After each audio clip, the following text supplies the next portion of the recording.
Amén. Entonces vamos a hablar acerca de los propósitos de Dios para la familia. Amén. Los propósitos de Dios para la familia. Y quiero que, primero que todo, pongamos la siguiente diapositiva. Ahí qué dice, no somos tortugas. ¿No somos qué? Dígale que está a su lado, no somos tortugas. Eso. Y se dice, ¿por qué? ¿Cómo así que no somos? Pues obviamente no somos tortugas. Les voy a contar qué pasa con las tortugas. Las tortugas marinas, las tortugas bebés, o sea, los huevitos de la tortuga ya hace pues un nido, un huequito, ¿no? Y allí entierra sus huevitos. Hay especies que colocan incluso entre 65 y 180 huevos ahí en un solo nidito. Y en un periodo de, de anidación, bueno, ellos colocan varios nidos. O sea que pueden llegar a tener hasta 1000 tortugas, hasta 1000 huevitos de tortugas en una temporada. Y resulta que ahí los dejan, colocan los huevitos y se van. Y ya, y ahí quedan las tortuguitas enterradas. Y le toca a la tortuguita, yo sé que usted ha visto la imagen, las tortuguitas solas saliendo de sus nidos para llegar hasta el mar. ¿Sí han visto la escena, cierto? Y corren y son cantidades, son ellas solitas. Y que se defiendan. Ahí no está el papá, ahí no está la mamá para ayudarlos, para traerles comida, nada. Las tortuguitas solitas llegan hasta allá. Resulta que de esas 1000 tortugas, dice una experta en el tema, que llegan a la edad adulta solamente una tortuguita. De 1000, una sola tortuguita alcanza a llegar a su edad adulta. Muchas se quedan en la playa escarbando hasta llegar al agua. Otras que logran llegar al agua, llega un depredador también y se las come. Otras se quedan enredadas por ahí. Bueno, entonces dicen que solamente sobrevive una de cada 1000 y llega a la edad adulta. ¿Usted se imagina que así pasara con el ser humano? Un bebecito solo, ¿cómo sería? No podría, ¿cierto? Ese no fue el diseño de Dios para la familia humana. Dios dio un propósito, un diseño especial para las familias. Precisamente nos dio una familia. Entonces funcionamos de una manera completamente diferente a cómo funciona, por ejemplo, esta especie de estas tortuguitas. Entonces vamos a ver 4 propósitos, ¿sí? Ya la semana pasada hablamos de unos, el jueves hablamos de uno, hoy vamos a hablar de 4 propósitos de Dios para las familias. Primer propósito que tiene Dios para las familias, pasemos allí, proveer para las necesidades físicas. Ese es uno de los propósitos que Dios tiene para la familia. Mire, curiosamente Dios nos hizo para que dependiéramos de nuestros padres, ¿cierto? Los bebés dependen de sus padres. Un bebé solo no puede sobrevivir. Un bebé necesita ese cuidado que le dan sus padres. En especial cuando hablamos del cuidado, pues ese primer cuidado, ¿quién lo da? La mamá, ¿cierto? Aunque vamos a hablar aquí de estos dos roles acerca de las necesidades físicas,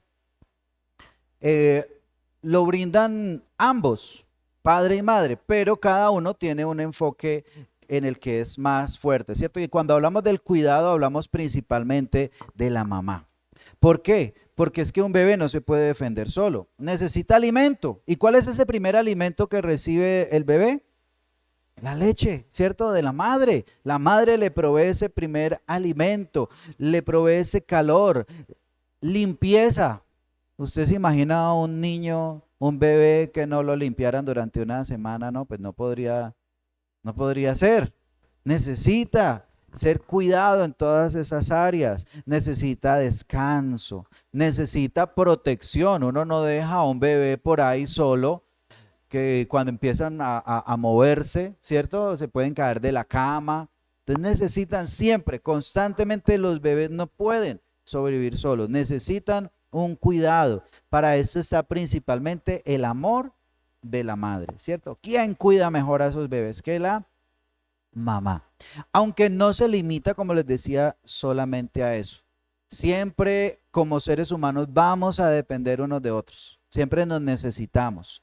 Y van pasando los años, igual vamos a necesitar el cuidado de nuestros padres. Y va a llegar un momento quizá en que necesitamos el cuidado, antes los padres necesitando el cuidado de sus hijos, ¿cierto? Que también estén allí pendientes. Nos necesitamos unos de otros. Ese es el diseño de Dios para la familia. Y también otra cosa que es muy importante dentro de esas necesidades físicas, cuando hablamos de proveer para las necesidades físicas, es la provisión. Y para esto, pues Dios le dio ese rol principal al hombre de la provisión. Diseñó al hombre con ese propósito: proveer y planificar las necesidades de su familia. Sin embargo, dentro de la familia, pues la Biblia nos presenta que todos pueden proveer, que la mamá o la esposa también puede proveer para el hogar, pero la responsabilidad de proveer es del hombre, es del varón, es del padre de familia. Él es el responsable de proveer principalmente para el hogar. Y para esto, bueno, no lo puse allí dentro de la presentación, pero lo leíamos estos días en el orden de la familia en Efesios capítulo 5, cuando está hablando acerca de el esposo y la esposa. Dice el versículo 28, así también los maridos deben amar a sus mujeres como a sus mismos cuerpos. El que ama a su mujer, a sí mismo se ama, porque nadie aborreció jamás a su propia carne, sino que la sustenta y la cuida. La sustenta y la cuida, como también Cristo a la iglesia. Entonces, ¿quién es el encargado de dar el sustento? Mire, allí dice, el marido, es el que se encarga de sustentar, de dar sustento. Ahora, hablábamos, cualquiera dentro de la familia puede proveer, claro que sí, hay momentos en que ya los hijos empiezan también a proveer. En Proverbios 31, cuando habla de la mujer virtuosa, habla de una mujer que trabaja y que provee también para su hogar, ¿cierto? Pero un llamado que nos hace la palabra de Dios está allí en primera epístola a Timoteo capítulo 5, versículo 8. Y aquí está hablando en un sentido más general, está hablando a toda la familia. Y dice en Timoteo, primera Timoteo 5, 8. Porque si alguno no provee para los suyos y mayormente para los de su casa, ha negado la fe y es peor que un incrédulo, dice la palabra de Dios. Aquí está hablando también de cuidar a esa mamá, ¿cierto? Allí dentro del contexto nos está hablando de cuidar la familia, que debemos procurar el bienestar de la familia, de proveer para todos los de la casa. Amén. Entonces, ese es un propósito de Dios para la familia, proveer para las necesidades físicas. Amén. Ahora, cuando el esposo y la esposa trabajan unidos, ellos producen abrigo, alimento, ropa, cuidado y protección para la familia. ¿Creen que ese es el diseño de Dios para la familia? Amén. Que está dentro de los propósitos, que Dios quiere que estemos bien cuidados y que haya provisión dentro de la casa. Amén. Entonces tenemos que mirar que estemos cumpliendo con eso, ¿cierto? Con la provisión y con el cuidado. Ahora, lo segundo propósito que Dios tiene para la familia es proveer para las necesidades mentales. Ya vimos las físicas, ahora para las necesidades mentales. ¿Cómo así? Los padres tienen el deber de educar a sus hijos. ¿De quién es el deber? De los papás. No es el deber del Estado, no es el deber de la iglesia. Esto, o sea, lo que es el Estado y la iglesia aportan a esa educación, pero los que tienen la responsabilidad son los de la casa. Amén. Son los de la casa. Entonces, cuando hablamos de esto, hablamos acerca de, bueno, este tema es muy grande, solamente vamos a ver unos aspectos que son, primero, la educación. Mire lo que dice allí Proverbios capítulo 1, versículo 8. Dice así, Proverbios capítulo 1, versículo 8. Oye, hijo mío, la instrucción de tu padre y no desprecies la dirección de tu madre. Allí está hablando quién está dando esa educación, ¿cierto? ¿Quiénes son los responsables? Esos padres. Cuando hablamos de educación, hablamos de esa acción de dirigir a una persona para desarrollar esas facultades del niño. Y nos habla principalmente de transmitir conocimientos, ¿sí? Conocimientos. A eso nos referimos con educación. Ahora, hablamos también de que la educación, pues hay una educación que es la educación que se da en casa, ¿cierto? El primer lugar donde los niños reciben educación es en la casa. Allí es donde empiezan a conocer cómo se deben comportar, allí es donde empiezan a conocer acerca de las relaciones con las personas, ¿cierto? Allí empiezan a tener ese conocimiento con Dios. Por eso decía, este tema es muy grande. O sea, aquí lo resumí en un versículo, pero la verdad es de que para este tema no nos bastaría ni siquiera hablarlo en una sola predicación. Tendríamos que hablar muchísimo acerca de la educación. Pero en Proverbios capítulo 22, Proverbios 22:6, que ustedes lo conocen muy bien, dice, instruye al niño en su camino y aun cuando fuere viejo, no se apartará de él, ¿cierto? Allí habla entonces de esa educación que recibe el niño en casa. Y obviamente también hablamos de la otra educación, la educación formal, esa educación que se halla en instituciones, en colegios, que es para que desarrolle su inteligencia, su creatividad, sus talentos y de este modo más adelante podrá descubrir sus intereses, su vocación en lo que va a trabajar. Allí se le va a dar también esa instrucción en los colegios. Pero ¿qué tiene que ver con nosotros como padres, como familia? Que es nuestro deber que que nuestros hijos estudien. Amén. Y ahora ha cambiado mucho la situación, ¿no? Por ejemplo, miren, mis padres, mi papá estudió hasta quinto de primaria. Para ese tiempo estaba bien, tuvo su negocio, tuvo una estabilidad económica. Hoy en día, una persona con quinto de primaria pasa dificultades, ¿cierto? Para este tiempo es diferente. Yo recuerdo que alcancé a acompañar a mi mamá a terminar su bachillerato.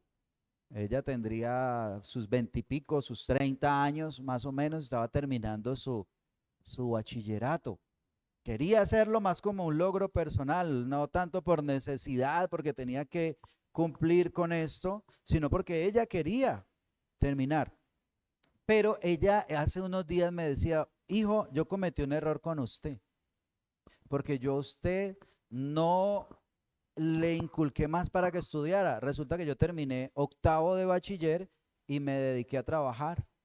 Y entonces ella decía, no, yo tenía que haberme esforzado para que usted terminara su estudio. Yo tuve la oportunidad de hacer de muchacho una carrera universitaria porque había la forma, había la economía para hacerlo, pero pues uno de muchacho no piensa en eso. Y lastimosamente, pues mis padres tampoco tuvieron esa formación. Ellos también estudiaron hasta primaria, pues en su época. Como les decía ya, mi mamá terminó su bachiller, fue mucho más adelante, pero no porque sus padres la guiaron a eso. Pero es un deber de nosotros como padres que los muchachos estudien. Amén. Que terminen. Y ahora hay la posibilidad de que puedan hacer su carrera profesional, que terminen. Pero entonces tenemos que tener mucho cuidado. Muchas veces uno dice, ay, pero es que yo ya me cansé de rogarle. No se canse. porque más adelante se lo van a agradecer. Yo hoy en día, claro, mi mamá me decía eso y yo le decía, claro, mamá, pues tiene razón, pero yo pues no le puedo reclamar.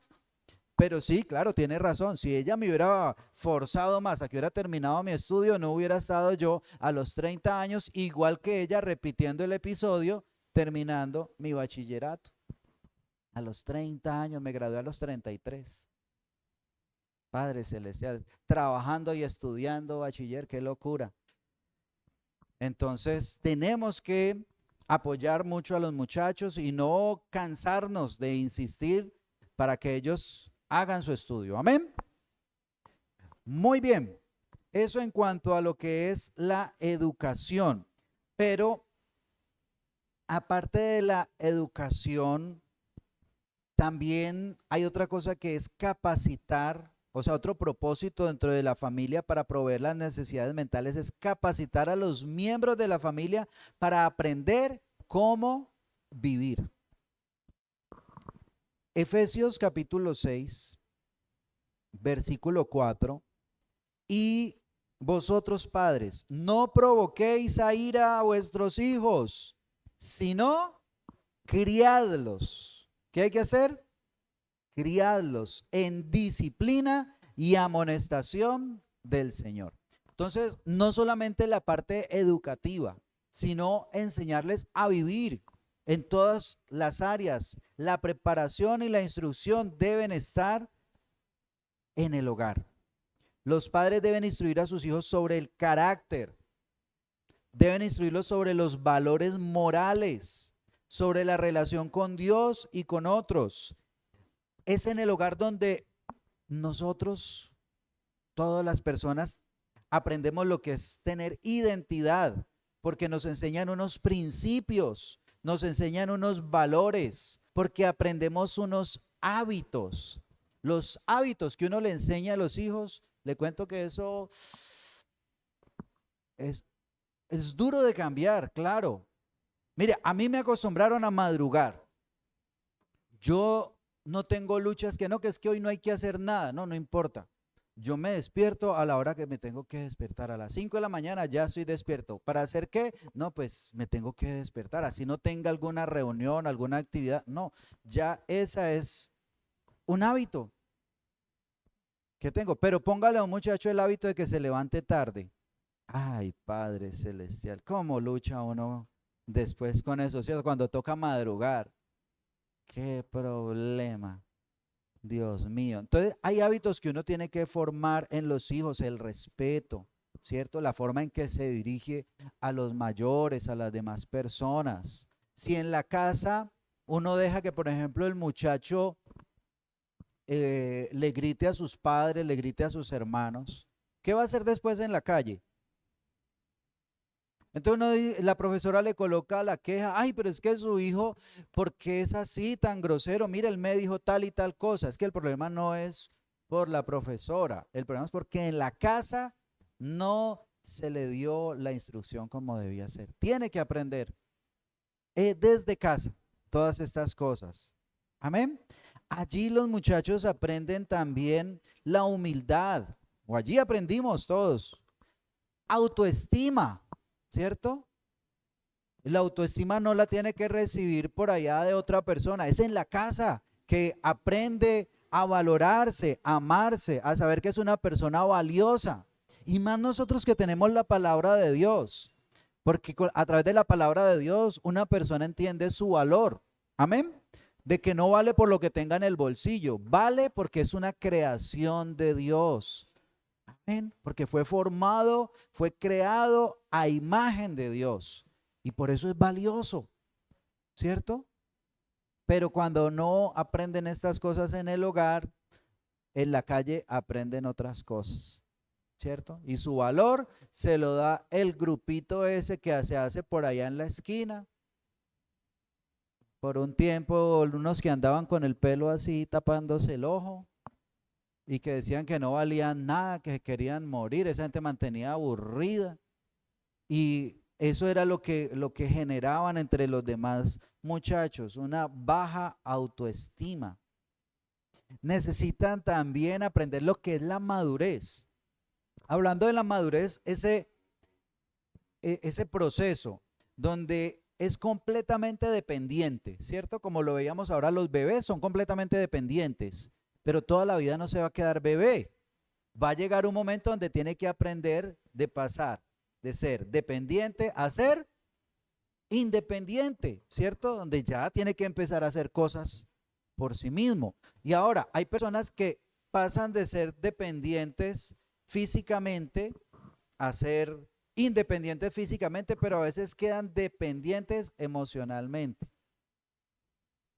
Entonces también tienen que aprender a ser independiente emocionalmente. Yo no valgo o mis emociones no dependen de la otra persona.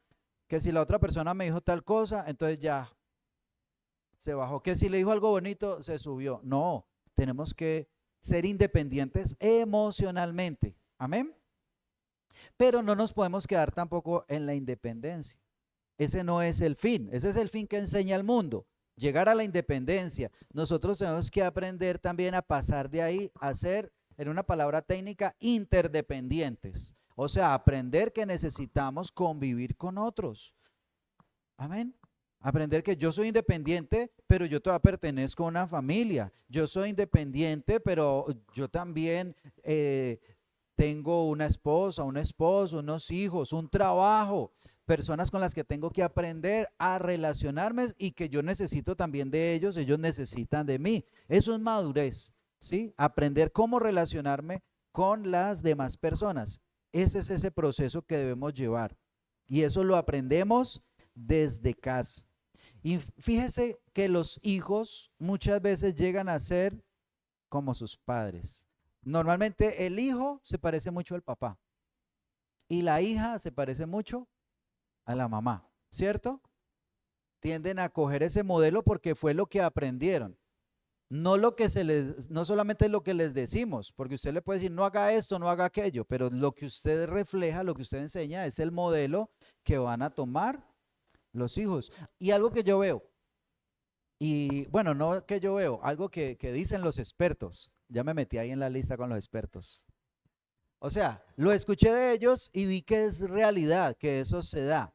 La forma en la que los hijos tratan a los padres es la forma en que van a tratar después a su esposo o a su esposa. ¿Cómo así? Así como el hijo trate a la mamá, así va a tratar a la esposa. Póngale la firma que así es. Y así como la hija es con su papá, así va a ser con el esposo. Si es bien rebelde y eso es bien peleonera, así va a ser con ese esposo. Ay, pero ¿por qué salió así? Porque yo no lo vi venir. Claro que sí se veía venir, sino que... Entonces, por eso los muchachos pasan, o todos pasamos ese proceso en la casa para madurar, para aprender a crecer en todas esas áreas, para que cuando ya nos enfrentemos a una familia, a ser ya los que vamos a dirigir una familia, ya hayamos sanado todas esas cosas en nuestra juventud. Para eso es la juventud. Pero muchos que, por ejemplo, yo con esposa a los 21 años, apenas estaba uno aprendiendo, ahí nos tocó aprender con mi esposa ahí a las buenas, por la misericordia de Dios que nos ayudó. Muchos que salieron de su hogar a tener disque esposo a los 16. Digo, Padre Celestial, ¿cierto? En esa época, bueno, todavía, digo yo es que esa época todavía uno ve por allí situaciones de esas, pero no es lo correcto. Hay que llegar a un nivel de madurez para poder tener una familia. Pero no solamente los hijos aprenden, ¿sabe que también los padres aprendemos? A mí me tocó aprender a ser papá, fue con mis hijos. Les tocó el experimento. Ya al segundo ya le tocó como mejorcito, ya a Samuel ya le fue mejor porque es que el del ensayo fue Sebastián, ese sí sufrió un poquito más.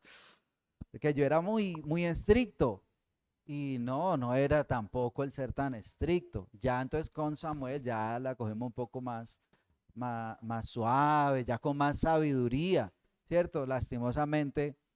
O bueno, no, gracias a Dios, porque peor que uno se quede sin aprender. Pero todos vamos aprendiendo en este proceso de la vida y no es lo mismo el proceso como hijos, después ya como esposos, después como padres, después como abuelo también ya está aprendiendo y ya tiene más sabiduría, ¿cierto? Y siempre uno está aprendiendo más cómo amar a esa familia, cómo cuidarla, cómo serle de ejemplo. Amén. Los esposos también deben aprender la manera de responder, de hablar, de agradar a la pareja. Entonces siempre estamos aprendiendo. Y los padres necesitan hacerse unas preguntas importantes. Mire estas preguntas para que reflexione un momento. ¿Estoy aprendiendo de mi familia? ¿Usted está aprendiendo en su familia? Muy bien.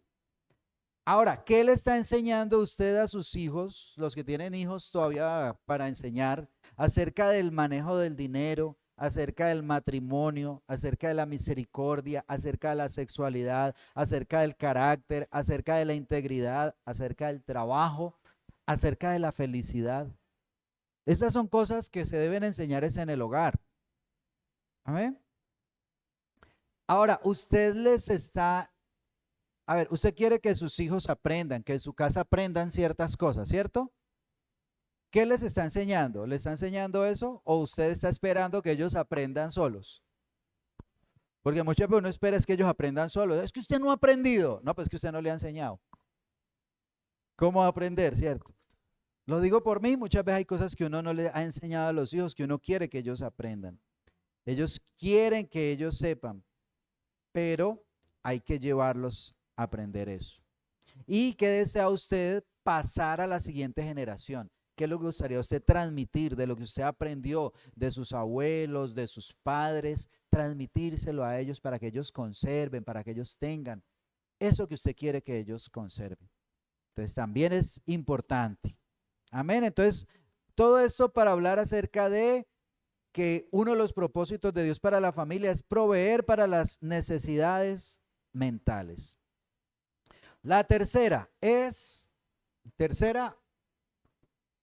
proveer para las necesidades emocionales.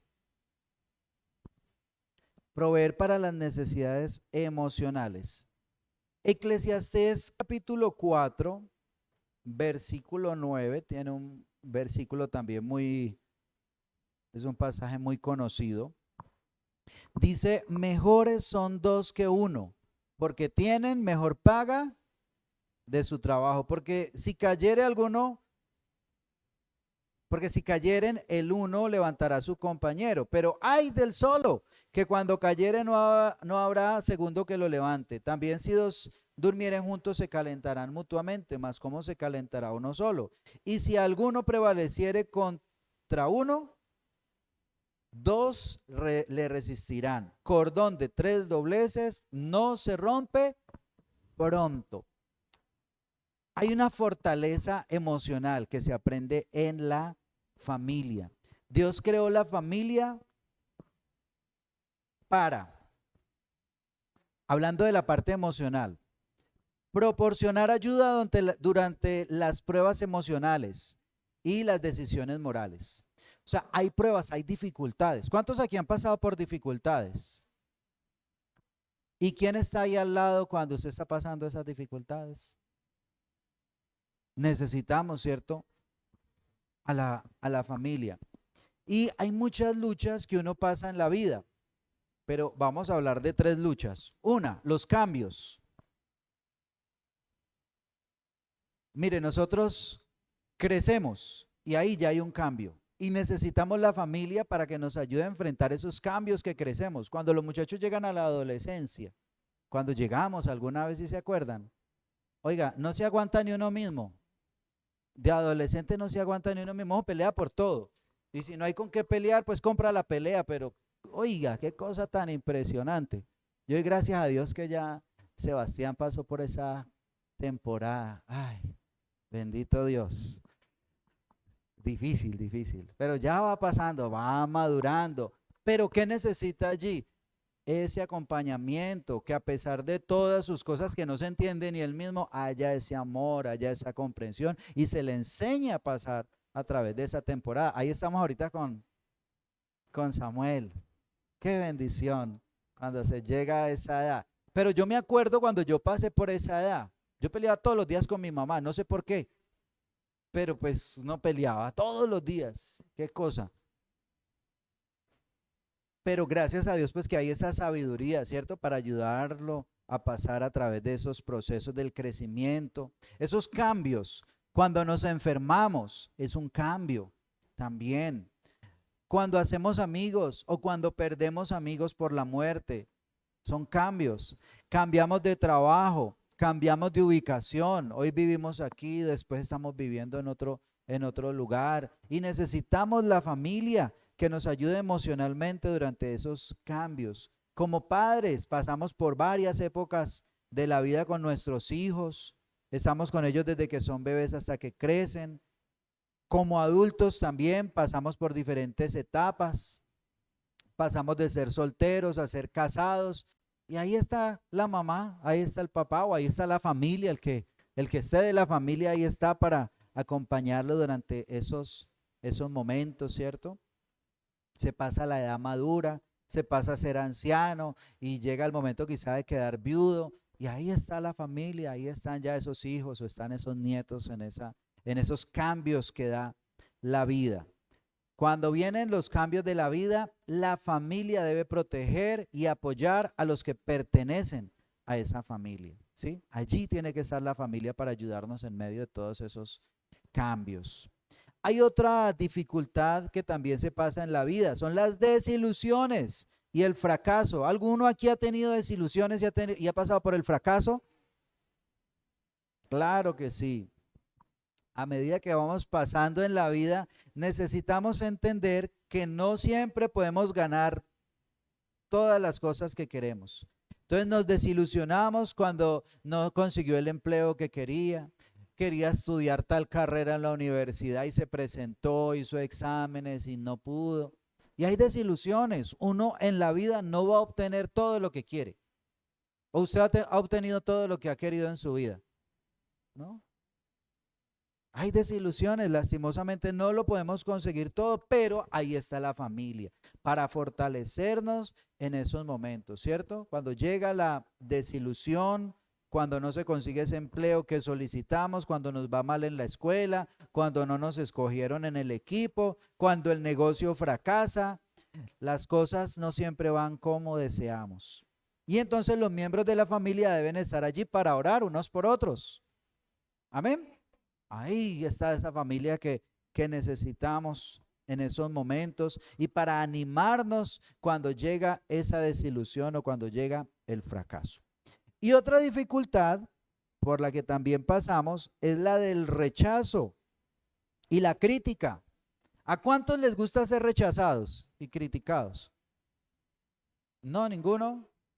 A nadie le gusta, cierto, que lo rechacen, a nadie le gusta que lo critiquen, que lo ridiculicen, que lo avergüencen.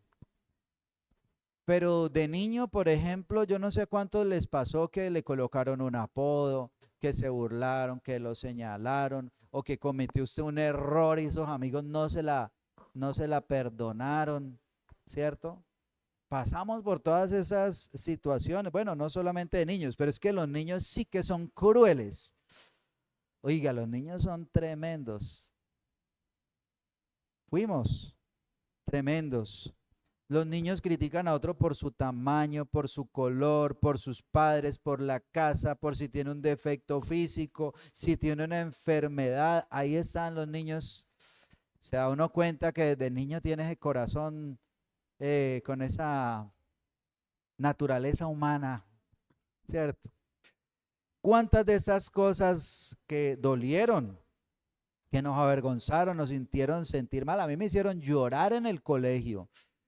Me hicieron, mejor dicho, sentir mal. Pero bendito Dios, ahí está la familia, ahí está el hogar, donde nos sentimos protegidos, donde pasamos por esa tormenta del rechazo. Y entonces, por eso es tan importante el hogar, porque cuando el hogar, cuando la familia no está bien y necesitamos ese apoyo emocional y no lo encontramos en la familia, ahí sí que es duro, porque lo rechazan por ahí llega a la casa y lo mismo también lo rechazan o lo ignoran. Duro. Entonces, por eso, mire, por eso es tan importante. como el Señor establece el hogar. Por eso a Dios no le gusta el divorcio, porque es que ya en el divorcio ya hay un rechazo, ya hay un problema. Y entonces un hogar donde sea así va a pasar esas dificultades. La familia debe ser un lugar de aceptación y de amor, pero cuando pasan estas cosas se convierte en un lugar de rechazo y de división. Y una familia dividida, pues no va a poder proteger a sus miembros. También cuando hablamos de proveer esa, para esas necesidades emocionales, también hablamos de proporcionar un lugar para aprender a ser feliz. El lugar donde usted puede aprender a ser feliz es en la casa. Amén.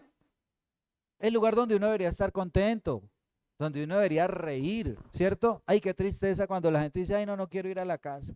Ay, no, qué pereza. Yo digo, no, qué pesar. Eso sí es muy duro, porque uno espera llegar a la casa, ¿cierto? De todo lo que está pasando. No, yo llego en la casa que hay mi refugio, ahí donde estoy feliz. Entonces, es el lugar donde aprendemos a ser felices. La familia es un lugar donde la gente puede sentirse cómoda y aceptarse unos a otros. En la familia nos pueden consolar en medio de nuestros errores y dificultades. Es un lugar donde podemos relajarnos, reír, alejarnos del afán, disfrutar de la vida. Pero muchas veces estas cosas que deberían estar en el hogar a veces faltan, no están en el hogar. Dice en Eclesiastés, que terminamos leyendo ahorita en el capítulo 9, versículo 9, dice, goza de la vida con la mujer que amas, todos los días de la vida de tu vanidad que te son dados debajo del sol, todos los días de tu vanidad, porque esa es tu parte en la vida y en tu trabajo, con que te afanas debajo del sol. Mire, ¿qué dice el Señor? Sea feliz en la casa con esa persona que Dios le dio para que lo acompañe, disfrute de esa compañía. Dios quiere que el esposo y la esposa gocen el uno del otro. Dios quiere que los padres y los hijos gocen los unos de los otros. Eso es lo que Dios quiere para el hogar. Hay una historia muy bonita que cuenta un pastor que escribió sobre el poder del amor para ser feliz, para ser un hogar feliz. Y dice que estaba dando un seminario y que allí había un joven con una mancha grande, un lunar que le atravesaba toda la cara y dice que le llegaba hasta el cuello, hasta el pecho. Y el hombre se ganaba la vida ante el público. Él trabajaba hablándole a la gente. Entonces, pues este pastor dando este seminario se cuestiona y dice, bueno, este hombre no sufrió de inseguridad, se le ve una persona muy confiada en su manera de hablar. Y entonces el pastor le preguntó, venga, ¿usted cómo hizo para superar eso de esa mancha roja que usted le dio ahí en toda su cara? ¿Cómo pudo superar esa situación? Y entonces, mire la respuesta que dio este hombre allí. Dijo, eso fue por mi padre. Vea, de mis primeros años, cuando yo estaba pequeñito, él me decía, hijo, ahí fue donde un ángel te besó y te marcó especialmente para mí. Tú eres muy especial. Y entonces cuando el niño estaba en grupo, decía, ay, qué pesar de los otros niños. A ellos Dios no los besó como me besó a mí. Y él se sentía antes feliz por tener allí esta mancha. Entonces, mire cómo en el hogar se transforman todas estas situaciones, ¿cierto? Cosas que podrían ser traumáticas para alguien se convierten antes en algo que le da fortaleza. Entonces, el hogar es el mejor lugar para que un niño pueda aprender a tolerarse a sí mismo y a los otros. Es el mejor lugar donde puede aprender cuándo reírse, sobre qué puede bromear también y cómo disfrutar de los demás, porque es que a veces los muchachos necesitan aprender sobre qué bromear. No pasa unas cosas con los hijos, va pasando con el niño y dice, esa señora tan fea, mira esa nariz tan fea, y la señora está pasando aquí, venga, no diga eso. Toca enseñarle qué cosas decir, ¿cierto? Él sigue de ahí para allá toteado de risa, ay, esa nariz tan chistosa de la señora, pero hay cosas de las que hay que enseñarle a los muchachos, ¿cierto? De que deben reírse. Claro que eso pasa con los niños y también pasa con unos que no están tan niños. que toca también, ya le toca a la esposa que le enseñe al esposo porque ya de niño no aprendió. Entonces, todas estas cosas las aprendemos en el hogar y mire lo que dice la palabra de Dios acerca de la felicidad. Dice en Proverbios 17:22, el corazón alegre constituye buen remedio, mas el espíritu triste seca los huesos.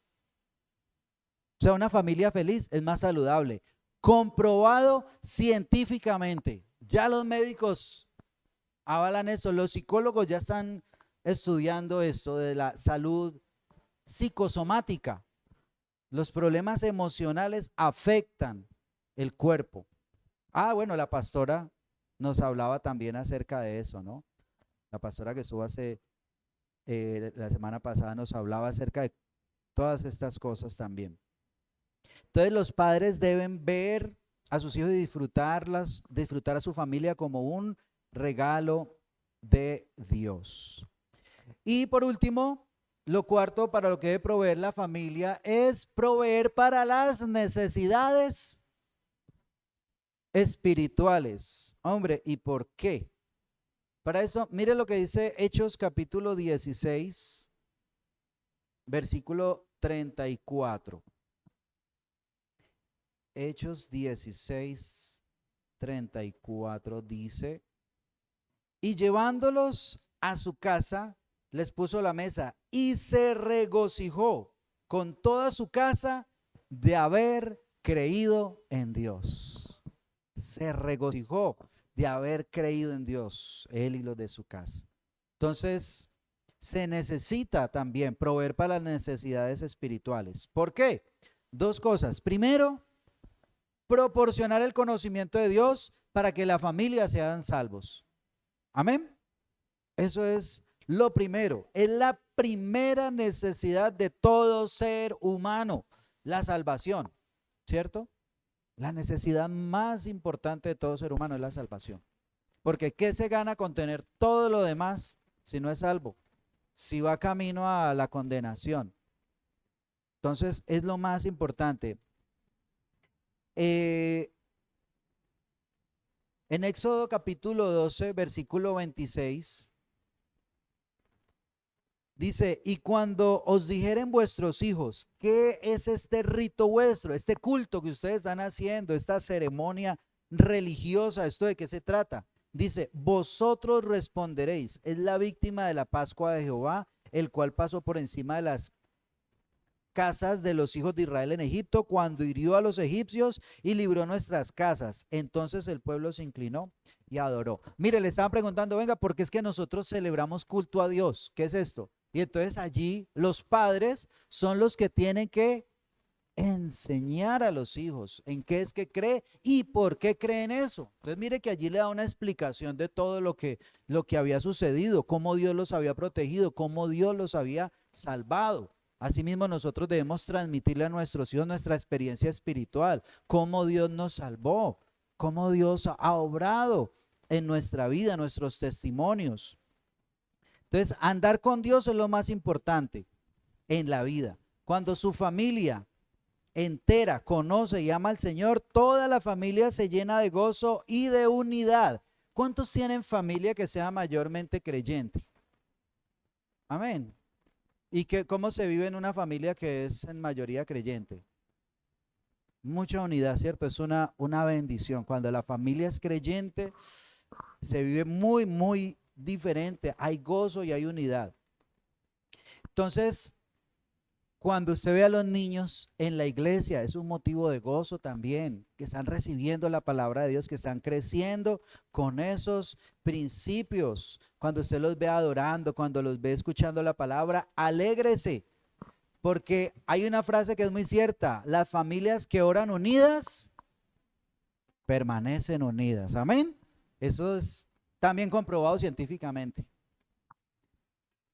Y eso nos enseña que debemos levantar un altar familiar, tener un culto familiar, una reunión en la casa, compartir en familia y hablar de Dios también en familia. Amén. Y por último, dentro de este propósito de proveer para las necesidades espirituales, también el hogar, la familia proporciona un lugar para aprender a servir a Dios. Los hijos aprenden a servir a Dios en casa. Ahí es el primer lugar donde ellos aprenden a servir a Dios. Usted conoce lo que dice Josué capítulo 24, versículo 15, ¿cierto? Y si mal os parece servir a Jehová, escogeos hoy a quién sirváis, si a los dioses a quienes sirvieron vuestros padres cuando estuvieron al otro lado del río, o a los dioses de los amorreos en cuya tierra habitáis. Pero yo y mi casa serviremos a Jehová. Amén. Es el lugar para empezar a enseñar a servir a Dios. Entonces tal vez usted nunca ha pensado en su familia como un equipo de ministerio. Servir al Señor juntos como familia traen gozo y va a unir la familia para toda la vida. Amén. Vea, en diciembre, lastimosamente, bueno, muchas de estas cosas se han dejado de hacer. Pero en diciembre, cuando salíamos en familia a dar regalos a los niños, es tan bonito. Y les compartíamos de Dios, les dábamos una frase sencilla, decirles, vea, Dios los ama y por eso les ha mandado este regalito, les ha mandado esta ropita, cositas que recogíamos a fin de año para compartir con otras personas. Hay un ejemplo en 1 Corintios 16, 15 de una familia, dice, hermanos, está Pablo saludando a los de la iglesia de Corinto, le dice, hermanos, ya sabéis que la familia de Estefanas es las primicias de Acaya y que ellos se han dedicado al servicio de los santos. La familia de Estefanas servía a los de la iglesia, les gustaba servir al Señor y a los santos, todos los hermanos, todos estaban en la obra del Señor y su familia puede hacer lo mismo. Amén. Su familia puede hacer lo mismo. Dígale al que está a su lado, su familia puede hacer lo mismo. Mire, siendo hospitalarios, ayudando en la iglesia, ministrando a los pobres, dar de su tiempo, sus talentos, dinero para bendecir a otro. Su familia puede dar testimonio a sus vecinos. Amén. Una manera de servir a Dios. Aunque nadie es perfecto, pero la familia cristiana tiene luz para alumbrar en la oscuridad y dar soluciones a los problemas que se le presentan a la gente. Es tan bonito cuando vienen a la cárcel y le dicen, ay, venga, usted puede orar por nosotros, ¿cierto? O vienen buscando un consejo, una palabra de ánimo, o cuando usted tiene esa oportunidad de compartir con otro algo que lo ayude espiritualmente. Allí se está sirviendo al Señor. Amén. ¿Qué les parece los propósitos de Dios para la familia? Amén. Qué importante es la familia. Imagínense el diseño de Dios para la familia. O sea, sin la familia, esta sociedad no tiene para dónde pegar, no tiene nada que hacer, está perdida. Necesita la familia y que la familia cumpla el propósito por el cual Dios la puso. Amén. El propósito de Dios para el matrimonio y la familia es bendecir a la gente que Él ha creado. Y las familias proporcionan un lugar para el amor, la provisión, el cuidado. El plan de Dios para toda persona en el mundo es que pertenezca a una familia. La familia es uno de los primeros regalos de Dios para todo niño. Amén. Cuando Dios creó las cosas, dijo que Él había hecho todo bueno. Amén. Todo lo que hizo Dios fue bueno. ¿Qué tal si oramos? Lo invito para que esté de pie y le demos gracias a Dios por la familia y que se cumplan sus propósitos en nuestra vida y en la vida de cada familia. Que en su lugar, en su casa, sea un lugar donde se pueda proveer para las necesidades físicas, para las necesidades emocionales, para las necesidades espirituales. Revise que se estén cumpliendo en su casa esos propósitos. Gracias te damos, Señor, por la familia. Gracias, Señor, te damos por habernos permitido levantarnos en medio de una familia, algunas con más problemas que otras, algunas mejores que otras, pero al fin son la familia, Señor. Y en última siempre termina siendo el mejor lugar. Siempre termina siendo, Señor, las personas con las que nuestra vida siempre se van a cruzar. Gracias, Señor, por aquellos buenos ejemplos de familia que tú has levantado. Gracias por esos padres. Señor, gracias por esos buenos hijos. Gracias por esos buenos abuelos, Señor. Gracias, precioso Dios, que tú nos has regalado. Gracias, Señor, por esas personas que tomaron responsabilidad de nosotros cuando estábamos pequeños y nos dieron el cuidado, la protección, la provisión que necesitábamos, Señor. Si estamos aquí, ha sido gracias a ellos, a una familia o a unas personas, Señor, que tú permitiste que nos dieran ese cuidado.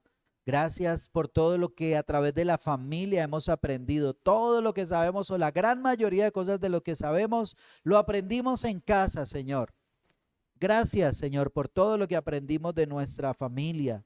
Señor, te pedimos que nos ayudes, Padre Celestial, a seguir enseñando en nuestra casa, a seguir dando ese buen ejemplo, a seguir dando esa buena enseñanza, Padre Celestial.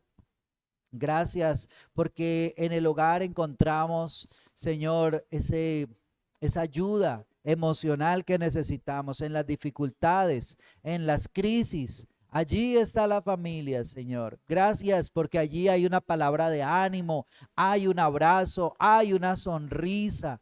Señor, hay comprensión. Gracias por la familia, Padre Celestial.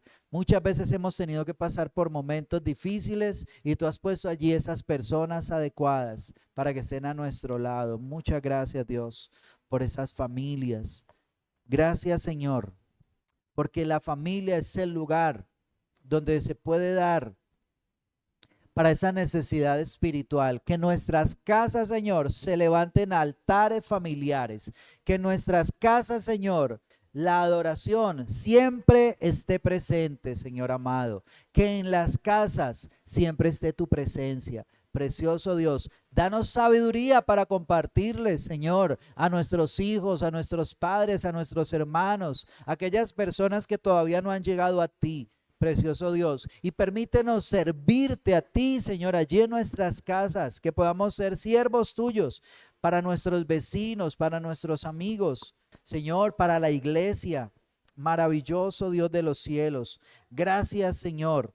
Gracias por la familia. Tu palabra dice, he aquí, herencia de Jehová son los hijos, cosa de estima el fruto del vientre, como saetas en mano del valiente, así son los hijos habidos en la juventud. Bienaventurado el hombre que llenó su aljaba de ellos, no será avergonzado cuando hablare con los enemigos en la puerta, porque son bendición de Jehová, Señor, porque la familia es una bendición que tú le das a cada uno. Muchas gracias, Señor. Bendecimos nuestras familias. Bendiga ya a su familia. Dígale, gracias, Señor, por mi familia. Gracias por cada uno, Señor, porque de cada uno he aprendido, porque de cada uno he recibido, aún de aquellos que no son fáciles de tratar. Me han enseñado, Señor, a ser paciente, a ser más amoroso. Me han enseñado, Señor, muchas cosas. Gracias, precioso Dios, te damos por la familia en Cristo Jesús. Amén y amén.